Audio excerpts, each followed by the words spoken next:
Nós estamos estudando a carta de Paulo aos Filipenses, estamos numa série conhecida pelo título de Descobrindo a Alegria, e por Jesuscidência, nós estamos exatamente no texto onde fala do Natal, entre aspas, né? Fala da encarnação, que Deus se fez homem. E é sobre isso que nós estamos celebrando hoje. O Natal representa isso. Deus se esvaziou de si mesmo e se fez homem. E é exatamente nesse momento da nossa série que nós estamos nessa passagem.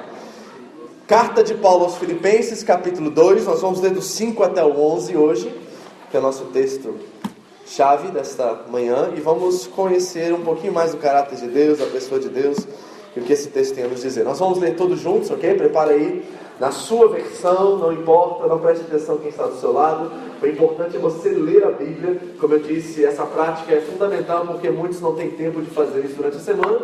E pelo menos eu forço você a ler a Bíblia uma vez por semana aqui no domingo, ok? Então, Filipenses capítulo 2, eu vou contar até 3, e nós vamos ler do versículo 5 ao versículo 11. Todos encontraram?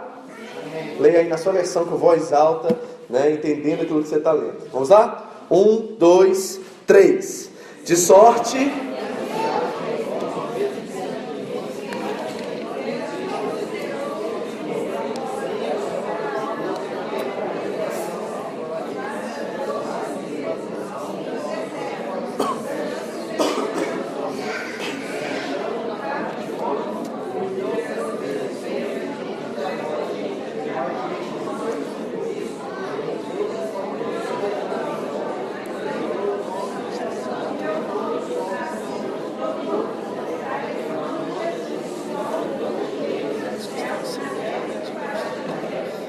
Toda língua confesse que Cristo Jesus é o Senhor, para a glória de Deus Pai. Amém? Pode sentar. Muito obrigado. Se na Bíblia tivesse as 8 maravilhas do mundo, ou seja, os 8 versículos mais importantes, esse seria um deles. Nós estamos diante de uma passagem extraordinária, e nós estamos como se estivéssemos escalando o pico de uma montanha e chegamos ao topo. Esta é essa passagem. Ela tem essa intenção, ela tem esse propósito para nós. Ela é muito importante. É de fato algo extraordinário que aconteceu. E se eu posso dizer isso dentro da carta de Paulo aos Filipenses, essa carta, essa parte do versículo 5 a 11, nós poderíamos considerar como um coração da carta. Você sabe muito bem que o coração bomba o sangue para todo o corpo.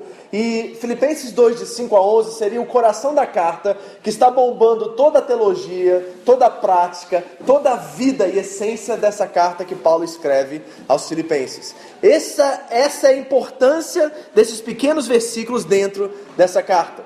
Agora, outra coisa, esses 6 versículos eram um hino. E na verdade não são palavras do apóstolo Paulo. Muitos teólogos estudiosos acreditam que esses 5 versículozinhos aí eram um hino que era cantado desde o início da igreja primitiva. Aos domingos eles se reuniam e cantavam essa parte aqui do hino, como nós celebramos e cantamos aqui através da equipe de louvor, né, essa canção que está exatamente no mesmo dizer, nas mesmas palavras desses versículos. Que coisa extraordinária, nós estamos diante de algo que tem mais de 2000 anos, queridos. Esse hino que era cantado na igreja todos os domingos. Na teologia, essa parte da Bíblia é conhecida como kenosis. Esse é o termo que eles usam. O que é o kenosis? O kenosis é a doutrina do esvaziamento de Deus, a doutrina da encarnação de Deus. E esse menino que nasce, né? O profeta Isaías vai dizer que um menino nos nasceu, um filho se nos deu, e o governo está sobre os seus ombros, e o seu nome é maravilhoso, conselheiro, Deus forte, Pai da eternidade, príncipe da paz. E diz lá que do aumento do seu reino e paz não haverá fim. É esse menino que, mesmo sendo frágil, um ser humano, uma criança, ele também é rei e reina sobre nós. E deseja ser considerado e reconhecido sobre todos nós, não somente como um salvador que nasce, mas muito mais como o Senhor das nossas vidas. Deixa eu te dar uma estatística só para você entender quão importante isso que eu acabei de dizer.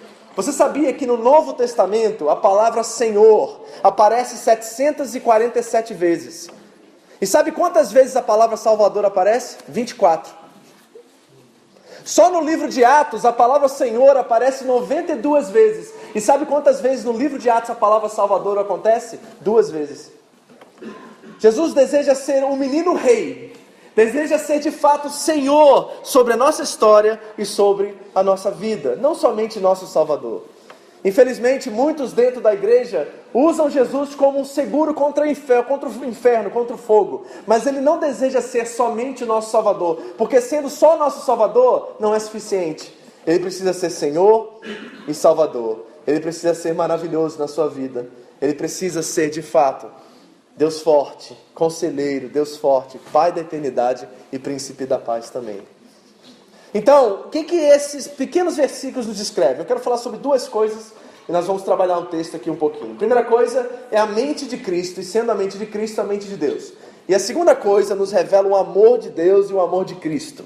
É isso que nós vamos ver hoje, essas 2 coisas. O que é ter a mente de Cristo, ou seja, a mente de Deus, e o que é ter o amor de Cristo, isto é, o amor de Deus. Agora, vamos para o versículo 5, volta aí na sua Bíblia. Diz lá, na minha tradução diz assim: de sorte que haja em vós o mesmo sentimento que houve em Cristo Jesus. Agora, eu fui estudar um pouquinho esse versículo e eu reparei que essa palavra, se está assim traduzido na sua versão, sentimento, está equivocado. Não é sentimento que o texto original diz mente.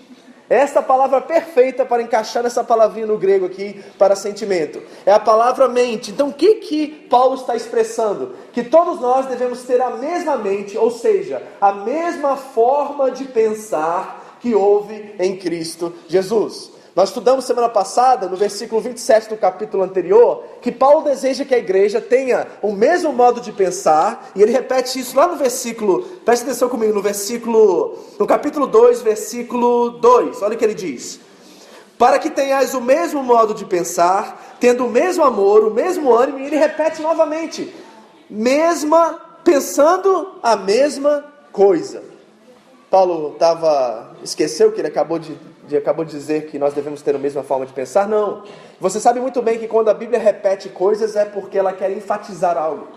E aí nós vemos essa passagem como o coração da carta, e Paulo está expressando que nós temos que ter a mesma forma de pensar. E aonde está o respaldo para que nós possamos viver isso? Porque isso é impossível, não é? Aos olhos humanos, todos nós pensarmos iguais, temos os mesmos objetivos, as mesmas motivações, o mesmo coração, é algo realmente espiritual. É algo impossível, que cabe a Deus e não cabe a nós. Mas Paulo está dizendo que isso é possível porque nós temos a mente de Cristo, ou seja, nós pensamos como Cristo pensa. 1 Coríntios 2 ele diz assim: mas vós tendes a mente de Cristo. Então todo esse propósito de voltar a nossa mente à mesma forma de pensar de Cristo e a mesma forma de nós vivermos como comunidade está respaldada por essa transformação que acontece no nosso coração e na nossa mente de sermos parecidos com Cristo. Então é fundamental nós entendermos isso, que, em primeiro lugar, um cristão é alguém que sofre, escuta essa palavra, é alguém que sofre todos os dias para pensar como Jesus Cristo pensou, ou pensa. Está entendendo isso? Um cristão, de fato, é alguém que sofre todos os dias para pensar como Jesus pensou. Deixa eu dar um exemplo para vocês. Quando o ódio bate, qual é a sua reação? Quando a discriminação acontece na fábrica, quando a indiferença vem e você se sente desprezado, qual é a sua reação? É naquele momento H ali, na hora H, é que nós precisamos pensar como Cristo pensou e reagirmos como Cristo reagiria. É aquela velha história, tinha uma pulseira nos Estados Unidos há muito tempo atrás que diz assim: What would Jesus do? O que Jesus faria? As pessoas carregavam essa pulseira. E o cristão é aquele que está constantemente repensando, renovando a sua mente, para que diante das situações da sua vida, ele possa ter o mesmo modo de pensar de Jesus Cristo.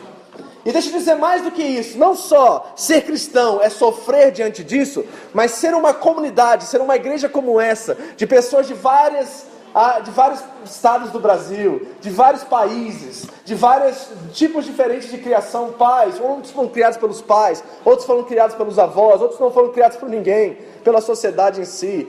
E todos nós nos encontramos nesse lugar e queremos olhar para Cristo como nosso denominador em comum, e é difícil viver isso. Como que eu faço isso? Deixa eu dizer para vocês. Se nós não tivermos essa forma de pensar, se nós não tivermos a mesma forma que Cristo teve, não será possível sermos uma comunidade unida aqui. É praticamente impossível fazer isso. E o que isso quer dizer? Quer dizer que Cristo deve nos dar a direção, deve nortear, deve ser o árbitro entre todos os nossos relacionamentos. Quando Cristo se torna o árbitro, o juiz entre o meu relacionamento e o seu, aí nós podemos nos alinhar à vontade dele e abrir mão, e perdoar, e reconciliar-nos uns com os outros, e nos submeter uns aos outros. Só é possível quando nós temos essa mesma forma de pensar, ser uma comunidade verdadeiramente unida. É isso que o texto está nos ensinando aqui, que isso é necessário. Então a primeira palavrinha ali, sentimento, se está assim na sua Bíblia, risca e coloca assim, ó, mesmo modo de pensar que houve em Cristo Jesus. E isso é um trabalhar todos os dias, não é verdade? Todos os dias você está diante de um desafio que faz você tomar uma decisão. E você tem duas opções. A primeira é agir pela sua vontade, e a segunda é agir de acordo com a vontade de Deus, ou seja, ter a mente de Cristo. Todos os dias, todos vocês aqui têm uma decisão dessa para tomar, ou duas ou três. E um cristão é aquele que sofre para abandonar a sua razão, a sua própria forma de pensar, e permitir com que a forma de pensar do Cristo, que haja em nós a mesma forma de pensar que houve em Cristo Jesus. Essa é a primeira coisinha, ok? Segunda coisinha, você viu a palavra aí no versículo 6, certo? Que sendo em o quê? Como é que diz aí na sua Bíblia? Que sendo em forma de Deus, está assim, forma na sua? Bom, essa palavrinha também dentro do nosso contexto e da nossa realidade hoje, ela não se enquadra muito bem aqui no texto. A palavra forma ali é morphe no grego, tá? Metamorfose, conhece essa palavra? Morphe. É essa mudança. E o que o texto está dizendo no original? Que Cristo tinha a mesma essência de Deus. Não era forma, porque quando nós pensamos forma, nós pensamos aparência. Ou seja, quando você pensa assim, então Jesus tinha a mesma forma de Deus. Nós estamos olhando para algo externo, mas o texto não está olhando para uma forma externa. O texto está olhando para a essência. Ou seja, sendo da mesma essência de Deus, não teve por força ser igual a Deus. Então Jesus Cristo é da mesma essência de Deus. E o que a igreja primitiva, a igreja que começou lá no Atos dos Apóstolos, está nos ensinando? Que desde o seu início, a igreja sabia e reconhecia e proclamava que Jesus Cristo era Deus, não era somente um homem. Ele era 100% homem e era 100% Deus. Então o que nós estamos dizendo aqui? Que esse texto, no capítulo 2, versículos 5 a 11, é um texto plenamente trinitário. Escute isso que eu já vou ensinar para vocês o que isso quer dizer. Esse texto é plenamente trinitário. E na igreja hoje em dia, muitas pessoas dizem a palavra trindade. É uma palavra que foi cunhada no século 3 por Tertuliano. Não está na Bíblia essa palavra trindade. Mas essa palavra trindade significa algo muito importante para nós. Nós acreditamos que Deus é um. 1 Coríntios 8,6, Paulo diz que todavia só há um Deus. E ele está se referindo a algo lá no Deuteronômio, capítulo 6, versículo 4. A qual era o chamar, era a proclamação do povo de Israel, que eles diziam que há um só Deus sobre toda a terra e não há outros deuses.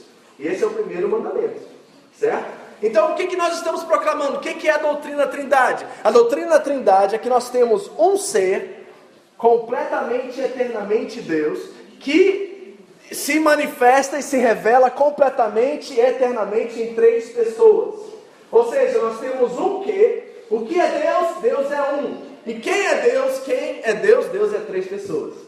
E essa doutrina da Trindade é difícil, né, de nós expressarmos, porque de fato é um mistério em si. Mas todos nós como cristãos devemos reconhecer que Deus é um, mas Deus é três pessoas. Deus Pai, Deus Filho e Deus Espírito Santo. Então desde o começo a igreja cristã está proclamando que Deus é multifacetal, assim, que Deus é multidimensional.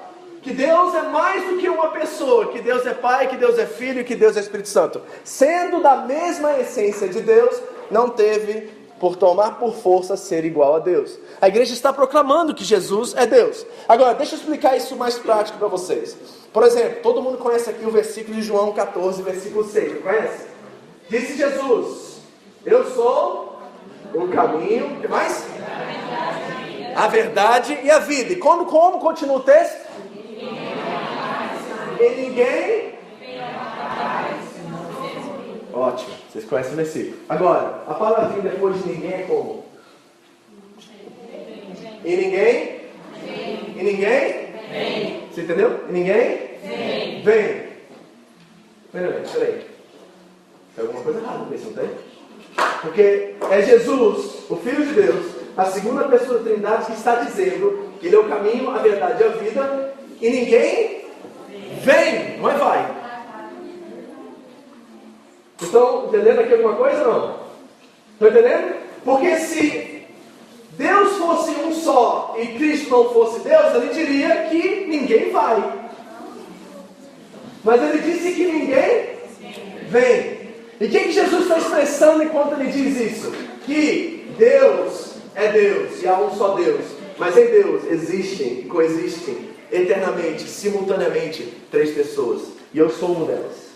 Ninguém vem ao Pai, a não ser por mim. E aí o texto continua, certo? Porque nós conhecemos João 14,6, mas não conhecemos o resto da passagem. Porque quando Filipe ouve isso, o Filipe abre os olhos, arregala, porque ele entendeu, como você acabou de entender agora. E Filipe entrou em caos, entrou em pânico. Porque Filipe olha para Jesus e diz assim: mas Senhor, mostre-nos o Pai e nós o veremos.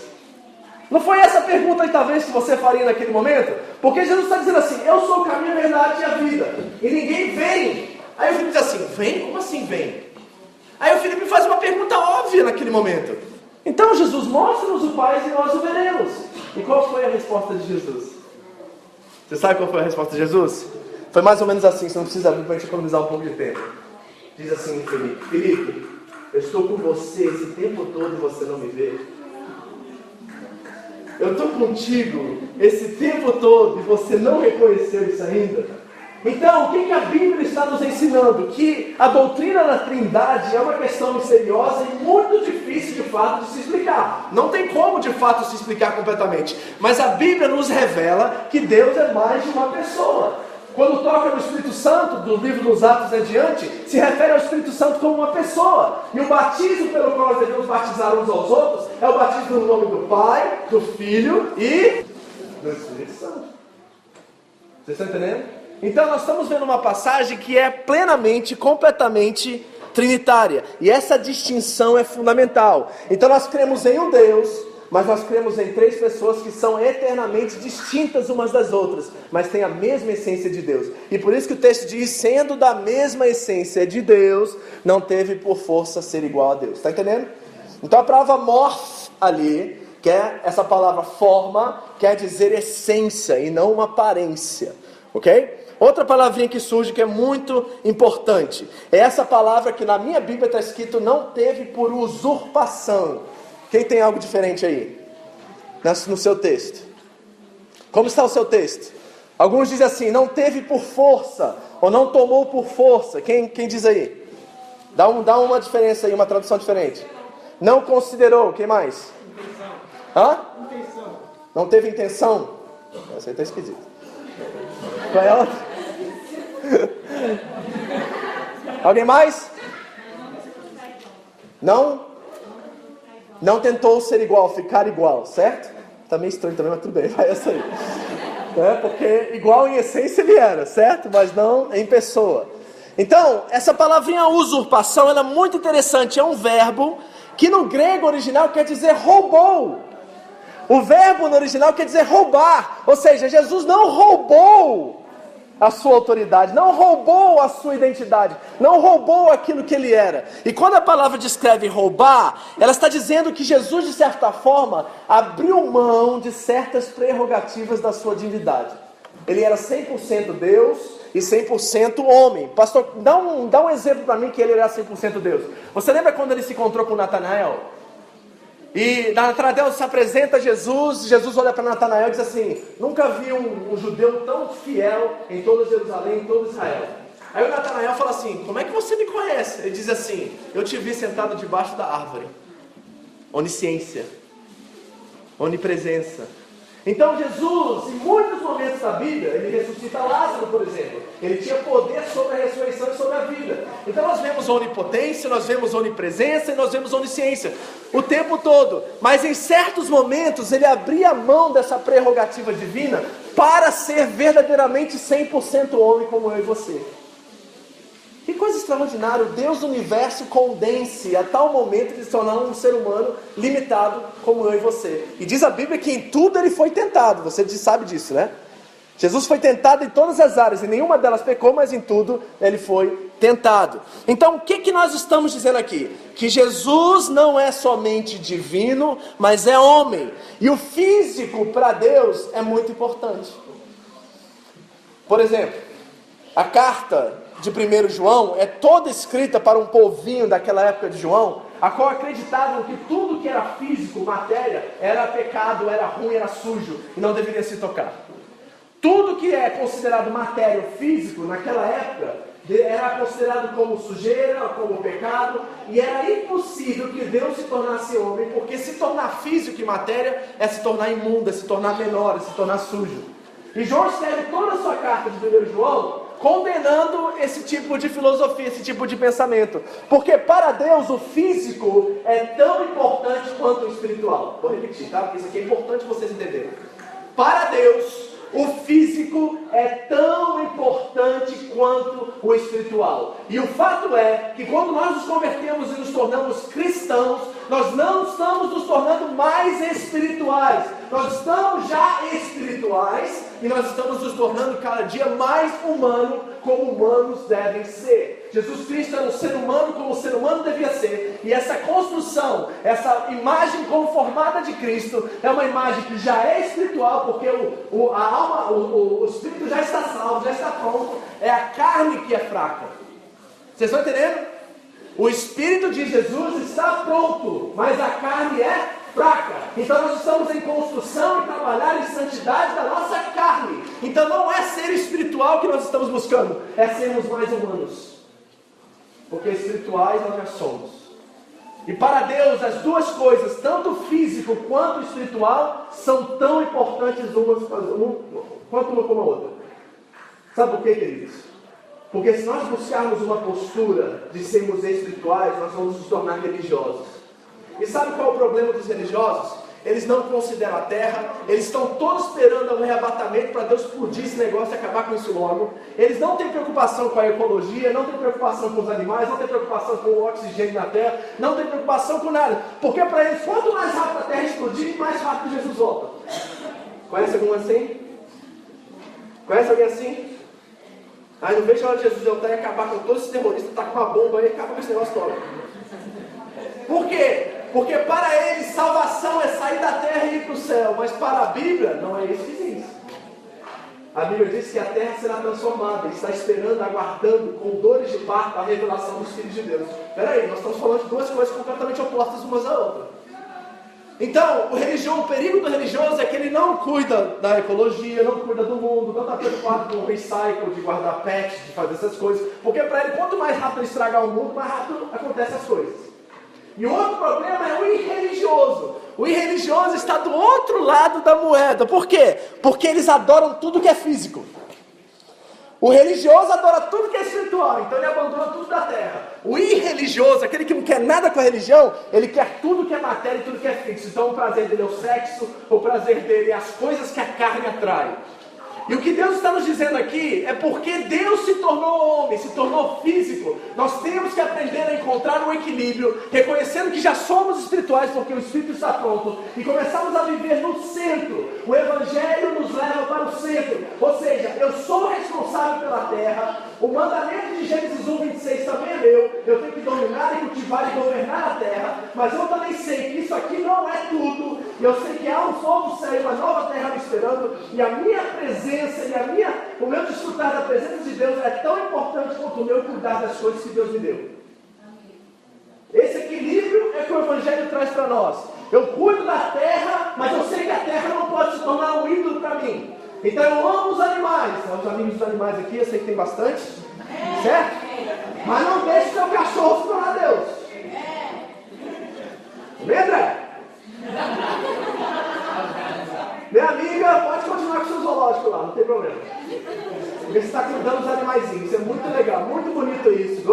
isso. Não tem pessoas que nem vocês aqui, né? Porque tem outros que metem no saco.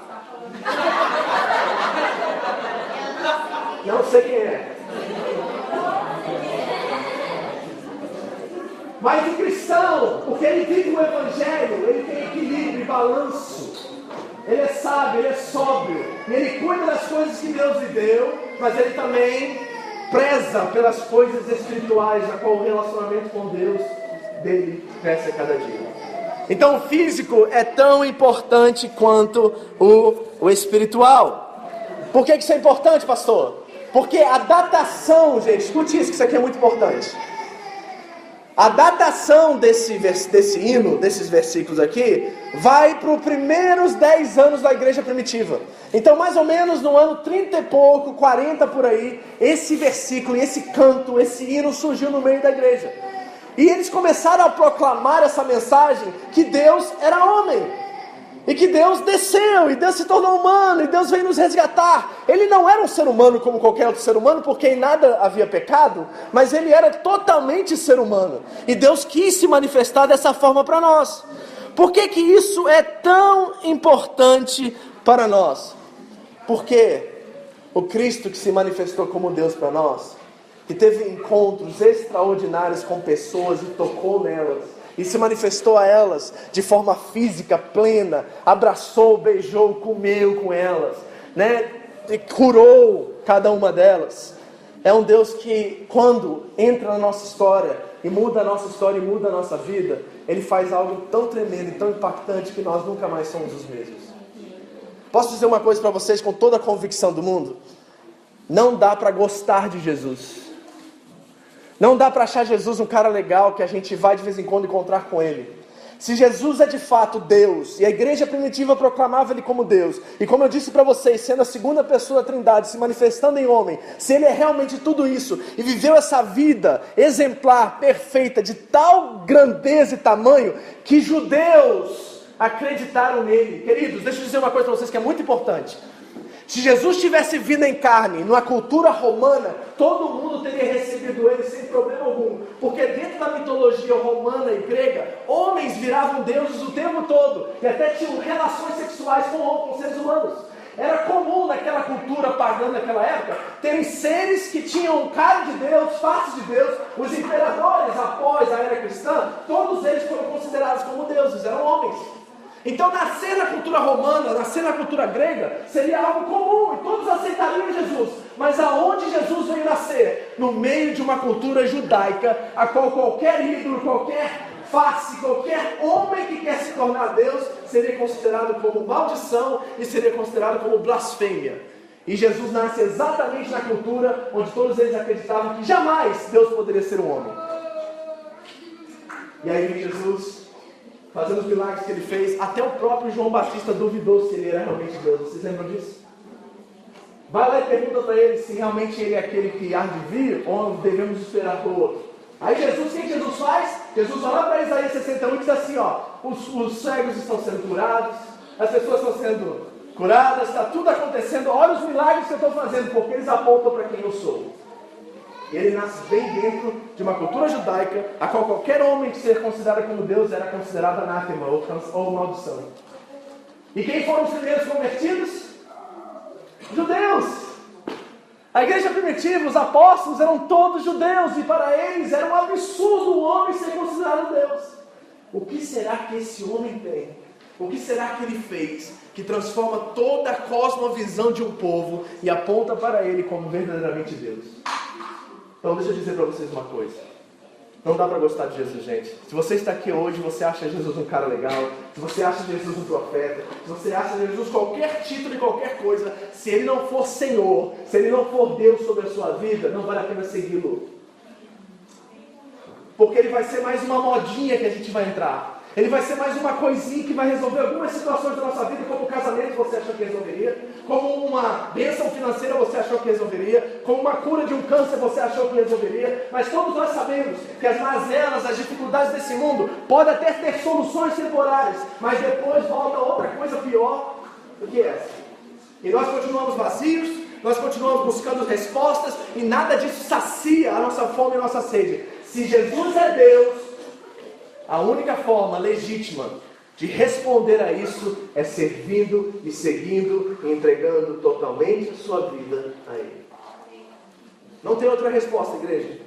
Nós podemos brincar de culto aqui todo domingo, nós podemos brincar de células, podemos brincar de reunião, de evento e etc. Mas se Jesus não for Senhor na sua vida, não vai ter efeito duradouro e eterno.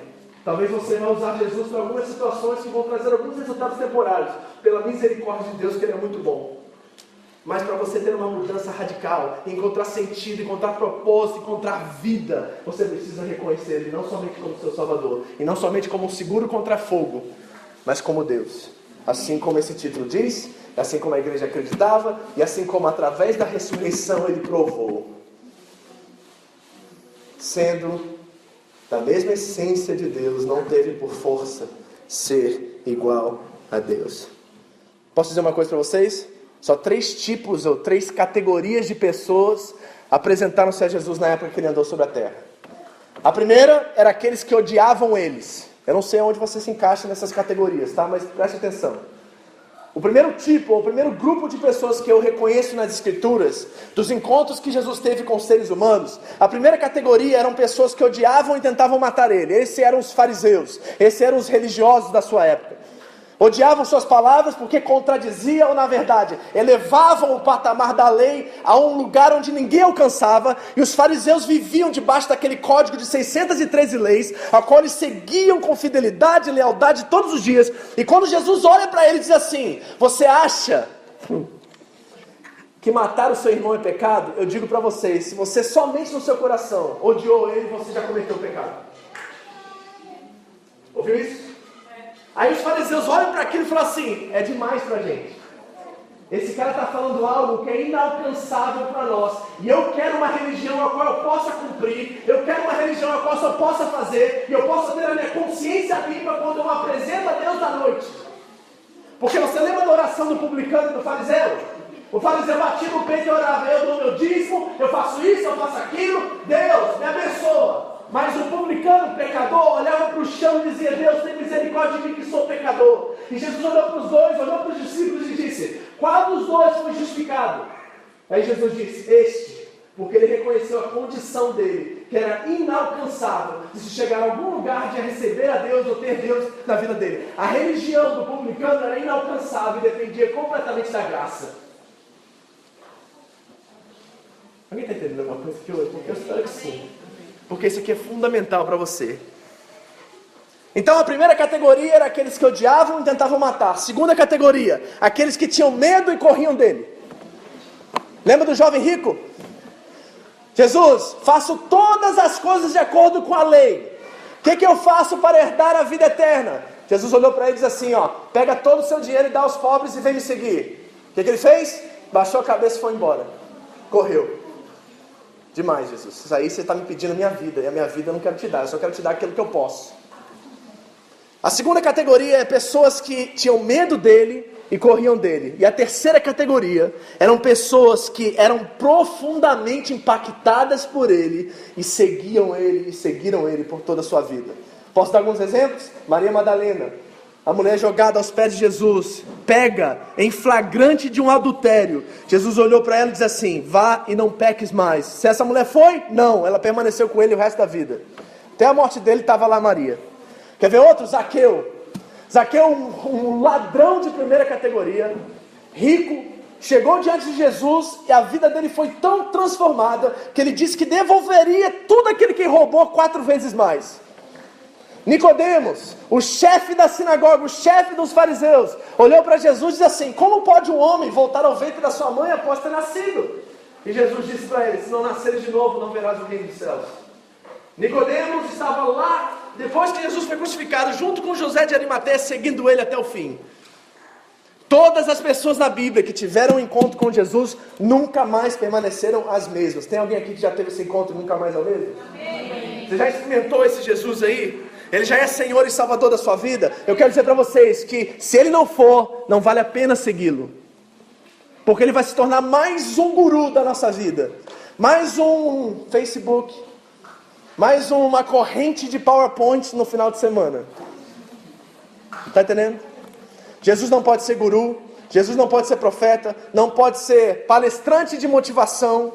Jesus tem que ser Senhor e tem que ser Salvador, senão não vale a pena segui-lo por toda a nossa vida. Então deixa eu fechar isso aqui para vocês. Vamos ao versículo 7. Diz assim: mas a si mesmo se esvaziou, tomando a forma de servo, fazendo-se semelhante aos homens, e achado na forma de homem, humilhou-se a si mesmo, sendo obediente até a morte, e morte de cruz. O que mais esse texto nos revela, pastor? Esse texto nos revela o amor inacreditável e insuperável da Trindade. Esse texto é completamente trinitário, como eu disse a vocês. Deus está revelando do pico da montanha que nós chegamos os seus propósitos. É como se Deus estivesse descortinando a sua essência, o seu caráter para nós, e nos mostrando que Ele não é uma só pessoa. Ele é Pai, Ele é Filho e Ele é Espírito. E diante dessa verdade, como nós respondemos? O que nós fazemos com essa verdade do Deus que se torna homem e vem nos resgatar e nos ama com tanto amor que dá a sua vida por rebeldes como eu e você? O que a gente faz com essa verdade? Então deixa eu fazer você pensar um pouquinho nessa manhã, nessa tarde. Por exemplo, pense agora, feche seus olhos 30 segundinhos só.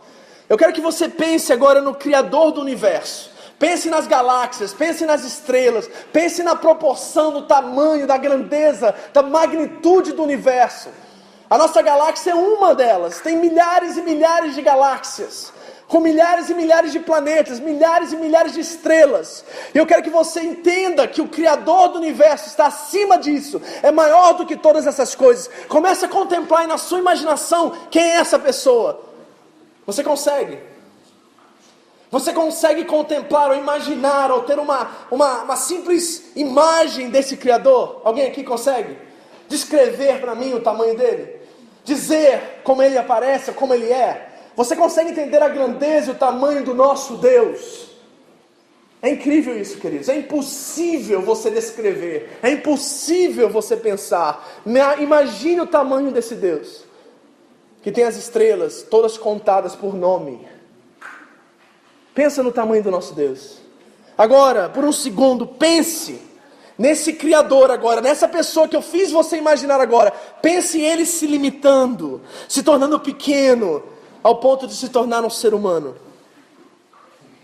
O texto diz que ele se fez nada, humilhou-se, esvaziou-se. Kenosis, esvaziou-se.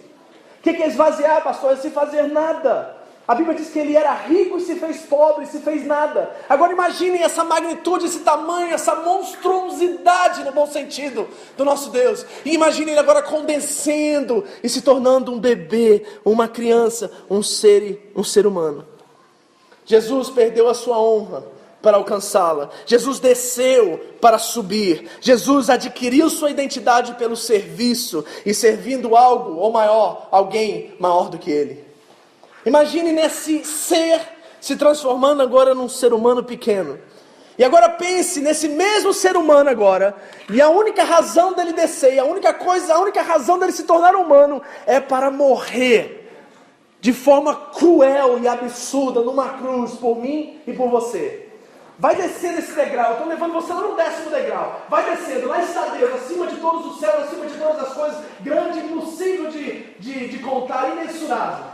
E aí ele desce e se torna humano. E você já diz assim, uau, isso já é uma grande coisa. Ele se torna um que nem eu. E um bebê dentro de uma manjedoura. E agora olha esse Deus que a única fome, a única vontade, a única motivação, o único propósito é desse bebê descer, desse menino que se torna rei descer, para morrer. A sua missão na terra era única: morrer por mim e morrer por você. E uma morte de cruz, uma morte cruel, incompreensível. Esse era o propósito dele. Agora, quero fazer uma pergunta para você. Descreva tudo isso que eu disse em uma só palavra. Quem consegue? Eu consigo. Alguém chuta? Alguém tem coragem de dizer? Descreva tudo isso que eu acabei de dizer em uma só palavra. Quem disse? Eu acho que eu ouvi aqui.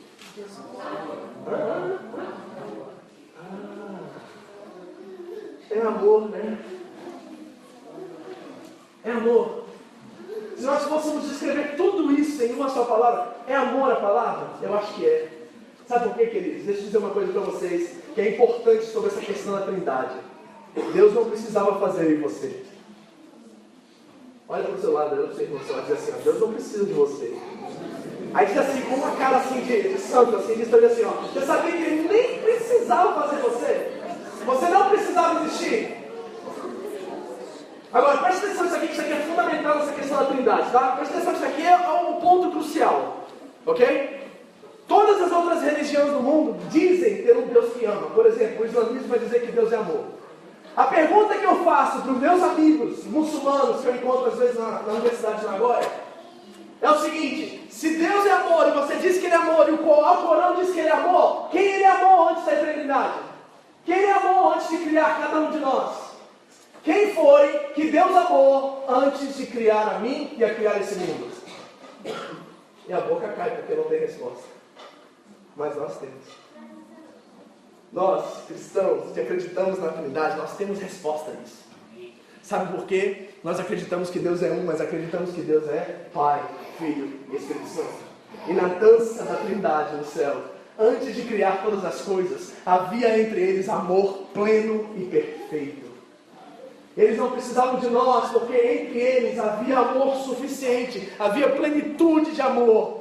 E eu fico olhando para isso e eu fico constrangido de saber que um ser humano tão limitado, tão pequeno, tão ruim como eu, é capaz de constranger o Deus do universo, que é amor, que é pleno, que é suficiente em si mesmo, que tem todas as coisas ao seu poder, que faz tudo, e diz: Vitor, vale a pena criar você. Sabe por que vale a pena criar você, Takashi, Grazi, André, Daci, Jean, Dele? Porque Deus quer compartilhar da sua essência, do seu amor, da sua paz, do seu convívio com a eternidade, com a Trindade, comigo e com você. É demais, irmãos. Porque Ele não precisava criar esse mundo. Ele não precisava fazer os planetas e as estrelas. Ele estava plenamente suficiente em si.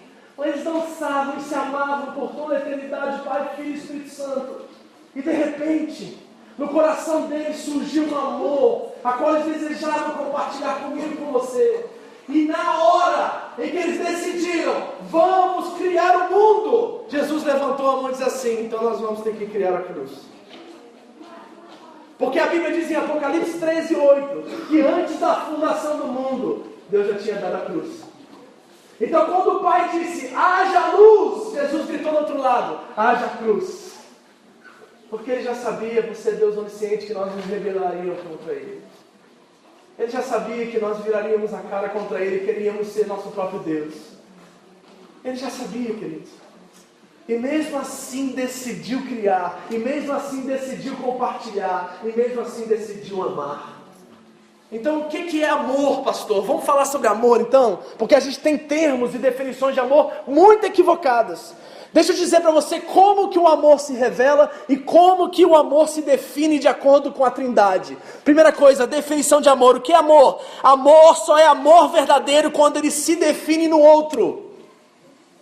Amor só é amor verdadeiro quando ele se define no outro. Amor que não é vivido no outro tem outro nome, se chama narcisismo.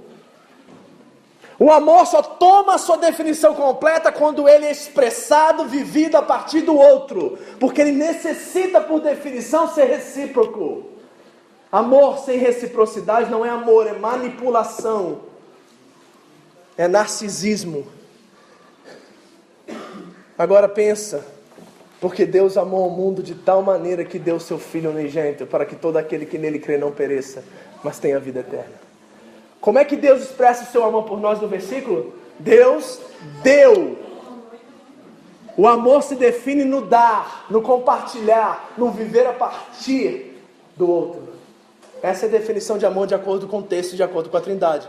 Agora, como é que o amor se revela? Preste atenção aqui. Deixa eu te mostrar como é que o amor se revela e como é que nós respondemos a isso. Primeira coisa, como é que o amor se revela de acordo com o texto? Pela ausência de poder. Você reparou? não teve por força, não teve por usurpação, não tomou por força ser igual a Deus. O Deus que se revela a nós em amor, revela que o amor não é forçado, o amor não é poder. Mas vamos ser sinceros, como é que nós nos relacionamos uns com os outros? É na base do poder ou não é? É na base da força ou não é? É na base do tomar ou não é? Como é que o mundo é regido hoje em dia? É na base da força, do poder e da influência ou não é? Pois é, o Deus que se revela em amor diz que é o oposto disso. Segunda coisa, o amor é esvaziar-se. Você viu? E tomando a forma de se esvaziou de si mesmo. Mas qual é a nossa proposta? Ou qual é a nossa resposta? Nós queremos nos afirmar aqui. Nós queremos mostrar que nós podemos. Nós queremos mostrar para todo mundo quem nós somos. Nós queremos o tempo todo revelar nossa identidade e dizer: eu posso, eu consigo, eu tenho. Mas a postura do Deus que se revela em amor é de esvaziar-se. Terceiro, serviço. Tomou a forma de servo. Gente, o que mais falta hoje é serviço. Tem muita gente querendo benefício, mas pouca gente querendo servir. E diz a palavra de Deus que ele se tornou servo. E foi o resgate para todos nós. Serviço. O amor se revela no serviço. Olha outra coisa, o amor se revela na humilhação, e humilhou-se a si mesmo. Nós queremos afirmar, nós queremos estar por cima, mas Deus diz: fique por baixo. Se você se humilhar, eu te exaltarei. Não é a gente que se exalta, é Deus que nos exalta. Olha a revelação do amor, olha como é que o amor se define. Outra coisa, obediência.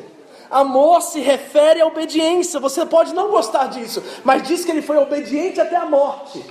Obediente até a morte. Diz o texto em Hebreus que ele aprendeu a obediência pelo que sofreu. O servo sofredor, Isaías 53, é o servo sofredor que aprende a obediência pelo serviço. E aí, meu irmão? Está disposto a arregaçar as mangas e servir o outro sem nenhum benefício para si mesmo? Está disposto a remover todas as más intenções e começar a amar as pessoas como a Trindade amou você? E último, morte. Nós queremos estar vivos, certo? A maioria de nós viemos ao Japão para poder viver. Porque nós não tínhamos vida no Brasil, não tínhamos qualidade de vida no Brasil, não tínhamos dinheiro. E nós viemos para essa nação querer colher os frutos da nação para nos impor e viver. E o Cristo a qual nós servimos desceu à terra para morrer. Eu já contei para vocês isso, mas vou repetir. Eu tive uma visão, um sonho, sei lá o que era uma vez. Mas é muito importante e contextual nesse momento. Eu estava no Round 1. E lá no Round 1 de Hamamatsu tem uma escada enorme que sobe para o segundo andar. Quem já esteve lá, sabe o que eu estou falando? É enorme aquela escada, né? Dá até um susto, a escada é grande. Certo?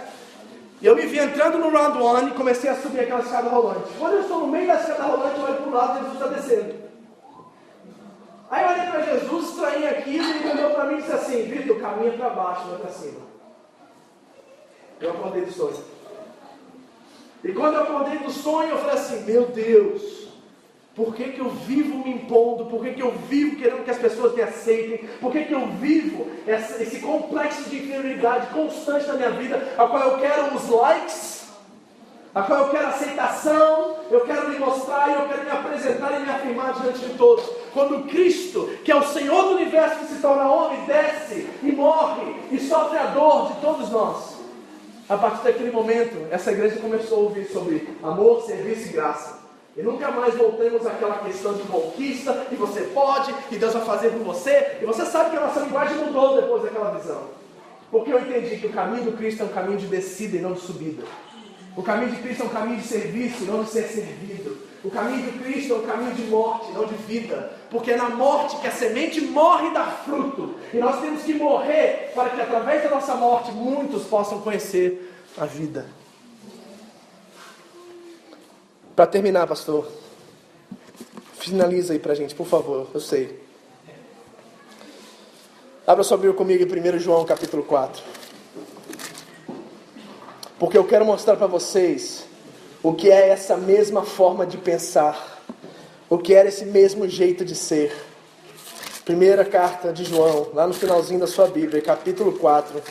Nós vamos ler do versículo 7 ao 21 e nós vamos terminar aqui.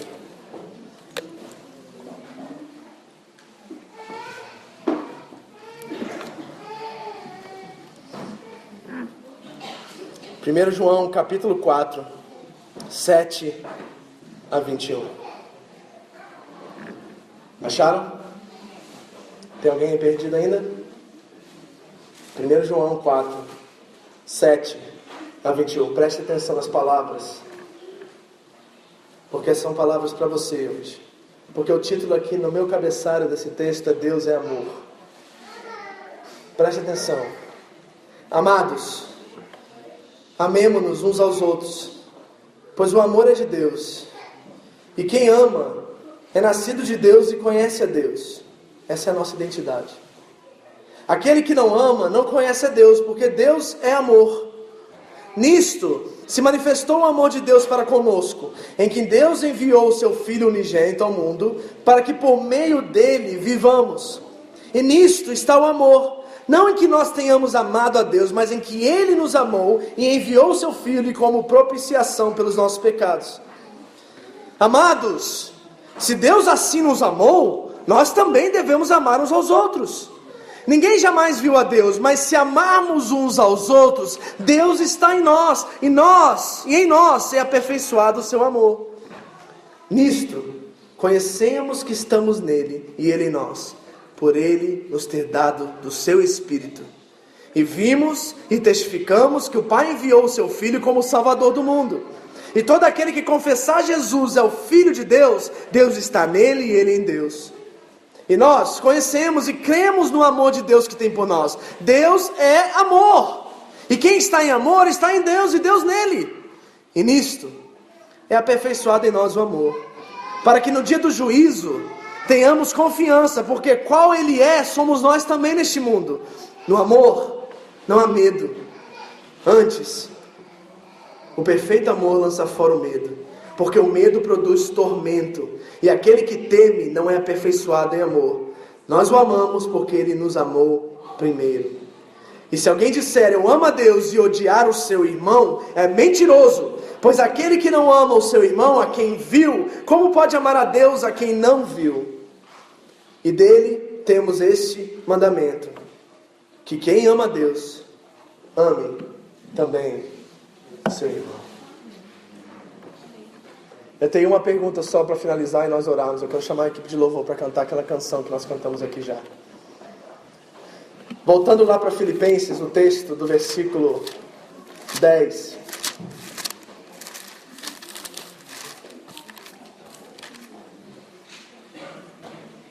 Do versículo 9 ao 11 diz assim: pelo que Deus o exaltou soberanamente, lhe deu um nome que está sobre todo nome, para que ao nome de Jesus se dobre todo o joelho dos que estão nos céus, na terra e debaixo da terra, e toda língua confesse que Cristo Jesus é o Senhor, para a glória de Deus Pai. Eu finalizo essa mensagem com uma pergunta para você. E a pergunta é essa: diante desse chamado aqui que você ouviu hoje, diante dessa palavra que você ouviu hoje, a pergunta que eu tenho é o seguinte: no último dia, no dia da volta de Cristo, você dobrará os seus joelhos e confessará com a sua língua por vontade própria, ou porque você estará diante da glória do Eterno e não terá outra opção a não ser fazer isso? C.S. Lewis diz assim: no último dia haverá dois tipos de pessoas: aqueles a qual dizem a Deus, seja feita a tua vontade, e aqueles a qual Deus lhes diz, seja feita a tua vontade. Vou repetir a pergunta. Naquele dia em que o Senhor voltar, você será daqueles que por vontade própria, por amor, por desejo de estar com o seu Senhor, dobrará os seus joelhos e confessará com a sua língua que Cristo é o Senhor? Ou você estará do outro lado daqueles que forçadamente, porque a glória de Deus será tão intensa e tão tremenda, não terão outra coisa a fazer a não ser por força dizerem que Ele é o Senhor? De que lado você está? Daqueles que dizem a Deus, seja feita a tua vontade, ou daqueles a qual Deus diz, seja feita a tua vontade? Porque todos estarão naquele dia. E o lado que você escolher é o lado que se revela onde você está hoje. Queridos, nós estamos celebrando o maior milagre que já aconteceu na terra. Billy Graham disse muito bem, ele disse que o maior milagre da humanidade não foi o homem pisar na lua, foi Deus descer na terra. Foi Deus pisar na terra. Esse foi o maior milagre de todos. E eu pergunto a você, de que lado você está? Você reconhece esse amor que quer fazer você, que quis te criar? Talvez você está aqui, feche seus olhos. Talvez você está aqui hoje e você está dizendo assim para mim, na sua consciência: mas pastor, você não sabe a família que eu nasci. Você não sabe as lutas que eu passei. Você não sabe o que me aconteceu. Você não sabe o abuso que eu sofri. Você não sabe a pobreza que eu experimentei. E deixa eu dizer para você, você está vivo até hoje, meu irmão. Deus te manteve até aqui. E você pode chegar aqui nesse lugar e glorificar a Ele e dizer: Senhor, hoje eu reconheço que os teus planos não podem ser frustrados sobre a minha vida. E sei que não há um fio de cabelo que não é contado sobre a minha cabeça. Que todas as coisas cooperam para o meu bem. Eu sei que mesmo que todas essas situações venham me acontecido, eu sei que o Senhor reina. Eu sei que o Senhor é Senhor sobre todas elas. E me trouxe aqui, Deus. E vivo, eu posso hoje dizer ao Senhor que o Senhor é Rei. E mesmo que eu não entenda, mesmo que eu não compreenda, mesmo que eu não saiba por que isso me veio, eu sei que os teus propósitos são fiéis e ninguém pode te impedir a tua vontade. E se é aquilo, Deus, quem impedirá? E se Deus é por nós, quem será contra nós? Aquele que nem mesmo seu próprio filho poupou, mas antes o entregou por todos nós, não nos dará também com ele todas as demais coisas? Nós vamos cantar essa canção e eu quero você que quer reconhecer Jesus como Senhor. Eu não estou dizendo Salvador, eu estou dizendo Senhor hoje. Se você quer fazer dele Senhor, nesse dia que nós celebramos a encarnação, o esvaziamento, é uma ótima oportunidade. E eu estou falando com todo mundo aqui, eu não estou falando com os visitantes, eu estou falando com você, crente, que por muitos anos viveu tendo Jesus como Salvador, mas nunca reconheceu Ele na sua vida como dono, como Senhor. Que hoje você venha ao altar e você dobre os seus joelhos diante do Eterno, porque não é sobre mim, não é sobre a música, não é sobre os ministrantes, é sobre quem é Senhor na sua vida. E ao dobrar seus joelhos, você faça isso como uma prévia daquilo que você irá fazer naquele grande dia, quando o Messias retornar, o Rei dos Reis, o Senhor dos Senhores, o Deus forte, o Conselheiro maravilhoso, o Pai da eternidade, o Príncipe da paz. Um menino se nos deu, um filho nasceu, e hoje ele pode se manifestar a você, onde você está, na situação que você está. Ele é Senhor, e todo joelho se dobrará e toda língua confessará isso. É essa canção que nós vamos cantar, exatamente esse texto. Enquanto essa música declara esse hino da igreja primitiva, que maravilha podemos cantar junto com eles hoje. Você sai do seu lugar, se for da tua vontade, se for do teu querer, e dobra os seus joelhos aqui na frente, nos tapetes, pode dobrar em onde você, se você não está confortável vir aqui. Eu gostaria que você desse um passo de fé e viesse aqui, para demonstrar que realmente você está decidido a isso. Mas enquanto essa canção canta e nós declaramos esses versículos, que você faça Jesus seu Senhor uma vez por todas. Em nome de Jesus.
Sobre todo o nome no céu e na terra. debaixo da terra, no nome de Jesus, todos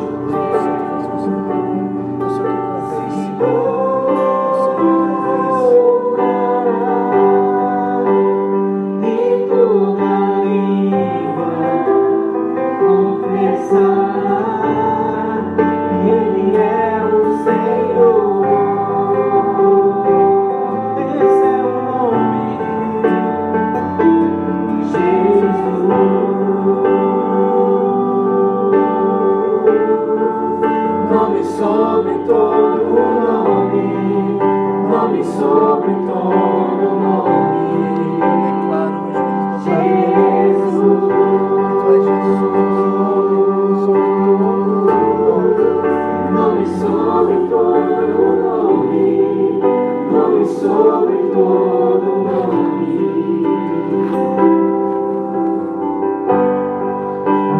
Manda sua glória, semelhante ao homem, se esvaziou, servo do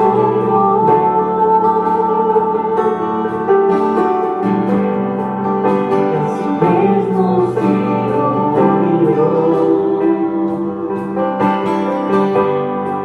e como filho obedeceu até a morte de cruz. Mas o grande Deus, o nosso Pai,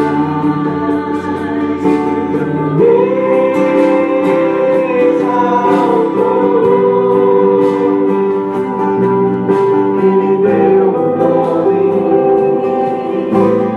sobre todo nome no céu e na terra e debaixo da terra, ao nome de Jesus, todo joelho se dobrará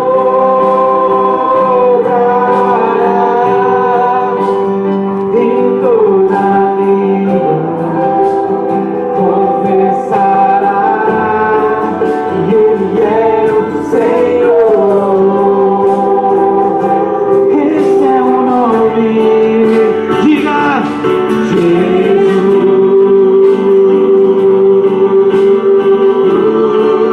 nome sobre todo nome, nome sobre todo nome.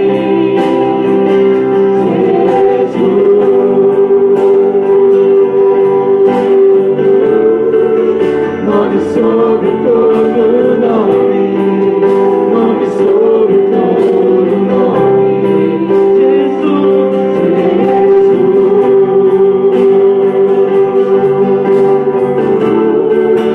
nome sobre todo nome, nome sobre todo nome.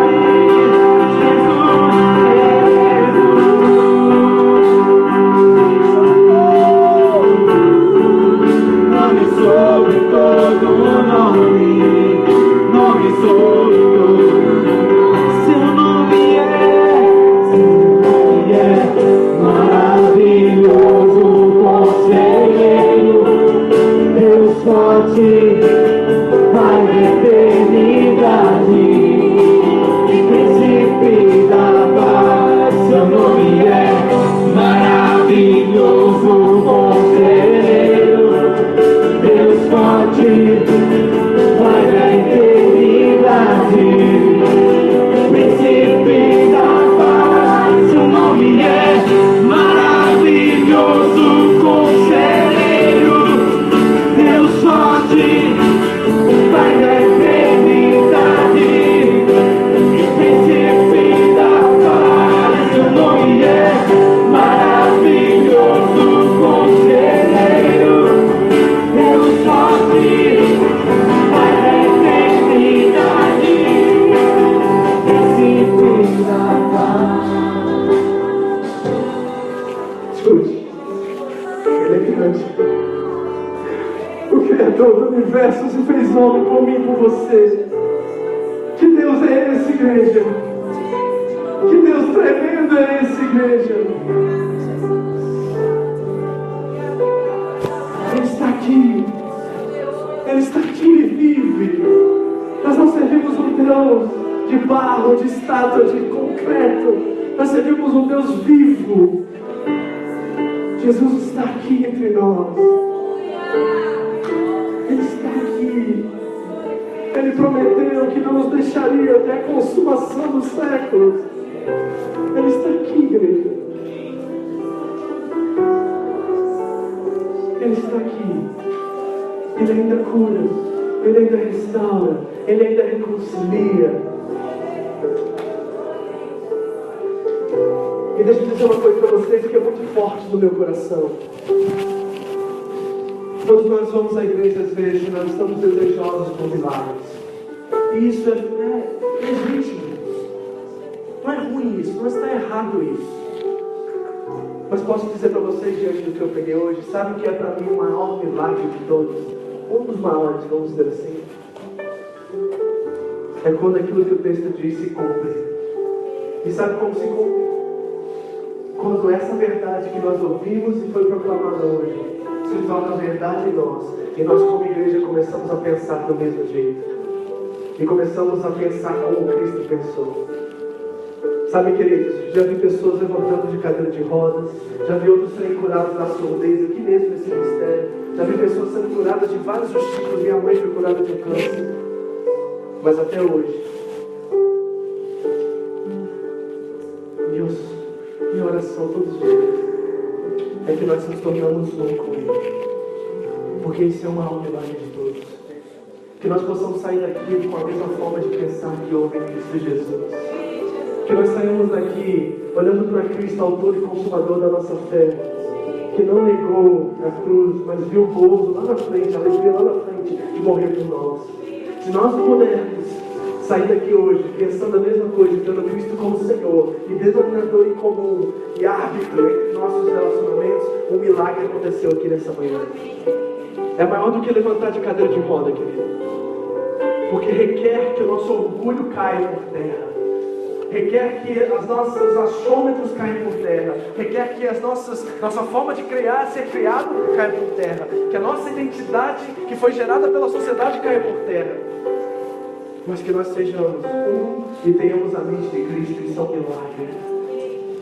Eu quero que você fique de pé agora, que você pegue um limão para você orar rapidamente, e você vai orar com esse propósito, e você vai profetizar agora sobre a vida dele, dizendo assim: Senhor, que nesta manhã o milagre aconteça na vida do meu irmão. E sabe qual é o milagre, Senhor, que eu quero? É que eu e ele nos tornamos um e tenhamos o mesmo modo de pensar que houve em Cristo Jesus. Que haja em nós o mesmo jeito de pensar que houve em Cristo Jesus. Que haja em nós, Senhor, o mesmo jeito de pensar, a mesma mente que houve em Cristo Jesus. Pai, eu profetizo sobre essa igreja que nós vamos entrar em 2017 sendo um, Deus, como nunca antes. Que nós veremos os milagres da unidade, nós veremos os milagres da santidade, nós veremos o milagre de um povo unido debaixo do Cristo, submissos uns aos outros, amando uns aos outros, ajudando os mais fracos. Em nome de Jesus, Senhor, que haja milagres sobre essa igreja, corações novos, que a humildade seja nosso cartão de visita, que o amor entre nós cresça, aumente cada dia mais na percepção, no entendimento, na sabedoria, na ciência. Venha, Deus, faz essa igreja um, Deus. Mata nosso orgulho, mata nossas condições, Deus, de nos relacionar. Mata o nosso eu, Senhor, e constrói esse milagre em nossas vidas, amando uns aos outros, cuidando uns dos outros, que haja em nós o mesmo jeito de